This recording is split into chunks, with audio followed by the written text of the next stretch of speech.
بسم اللہ الرحمن الرحیم۔ السلام علیکم friends, welcome to I know a story.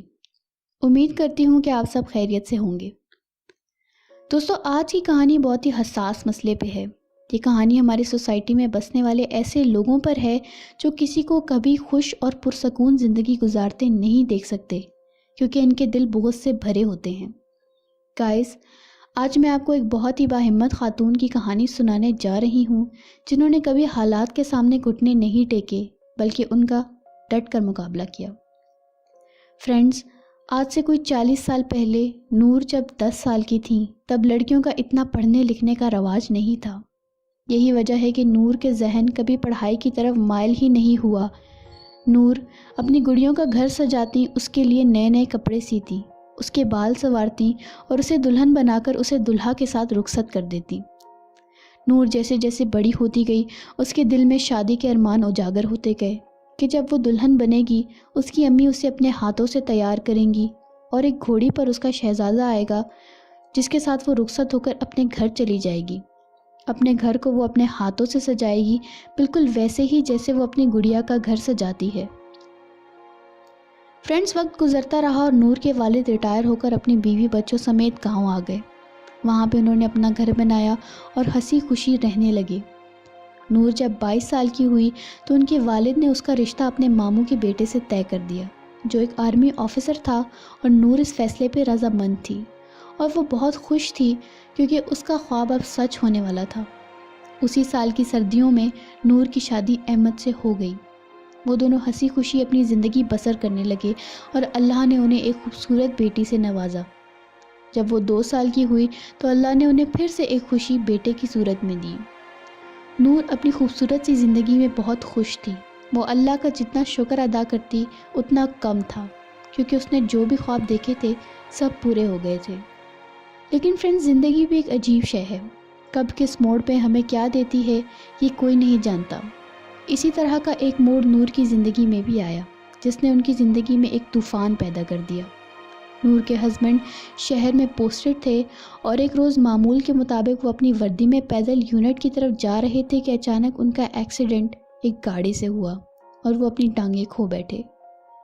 ٹانگوں سے اپاہج ہونے کی وجہ سے آرمی نے بھی انہیں ریٹائر کر دیا اور وہ گاؤں آ گئے۔ نور بہت ہی باصبر اور ساتھ دینے والی لڑکی تھی۔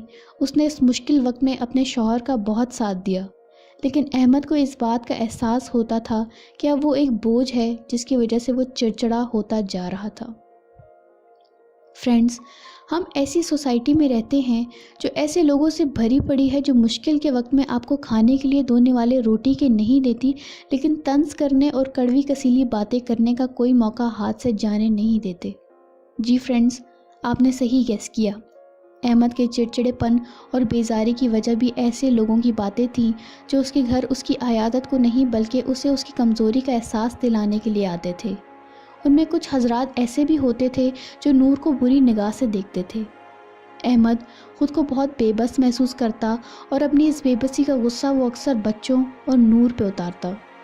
احمد کا خالہ زاد، جس کا نام منور تھا، نور پہ بری نگاہ رکھتا تھا، اور نور نے جب اسے دھمکایا کہ وہ گاؤں والوں کو سب بتا دے گی کہ وہ نور کو پریشان کرتا ہے، تو منور نے نور کے کردار پر بھی لانچھن لگائے اور نوبت یہاں تک پہنچ گئی کہ احمد نے نور کو طلاق دے دی۔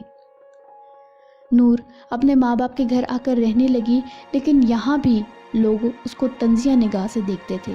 نور کے والد نے اپنی بیٹی کا بہت ساتھ دیا اور اپنے نواسے نواسیوں کو پڑھایا لکھایا، لیکن لوگوں کی جلی کٹی نے نور کا سانس لینا تک محال کر دیا تھا۔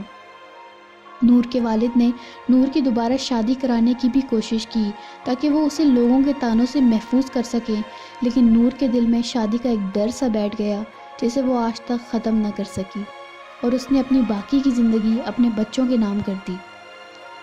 اس کا صلہ یہ نکلا کہ نور کی بڑی بیٹی آج ایک گورنمنٹ ٹیچر ہے اور نور کا بیٹا آرمی آفیسر ہے، اور ان کی اس کامیابی کے پیچھے ان کی ماں کی وہ مصیبتیں اور وہ سسکیاں ہیں جو اس نے ان کی خاطر ہنسی خوشی برداشت کی۔ فرینڈز، ہماری سوسائٹی کا سب سے بڑا مسئلہ ہی یہی ہے کہ ہمیں اپنے آپ سے زیادہ دوسروں کی زندگیوں میں دلچسپی ہوتی ہے۔ اکثر ہم اپنی محرومیوں کا بدلہ دوسروں کی زندگیوں میں آگ لگا کر پوری کرتے ہیں۔ فرینڈز، سوسائٹی ہم لوگوں سے بنتی ہے اور سوسائٹی میں ایسی بد اخلاقیوں کی وجہ بھی ہم ہی ہیں۔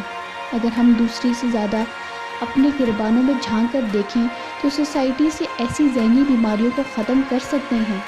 گائز، اگر ہم بولنے سے پہلے ایک دفعہ سوچ لیں تو ایسے بہت سے گھر تباہ ہونے سے بچ سکتے ہیں، کیونکہ کہنا بہت آسان ہوتا ہے لیکن سہنا بے حد مشکل۔ فرینڈز، اس ویڈیو کو زیادہ سے زیادہ شیئر کیجیے تاکہ ہم لوگوں تک یہ میسج پہنچا سکیں کہ ہمیں دوسروں سے زیادہ اپنے گریبانوں میں جھانکنے کی ضرورت ہے۔ اپنا بہت زیادہ خیال رکھیے گا، مجھے دعاؤں میں یاد رکھیے گا۔ اللہ حافظ۔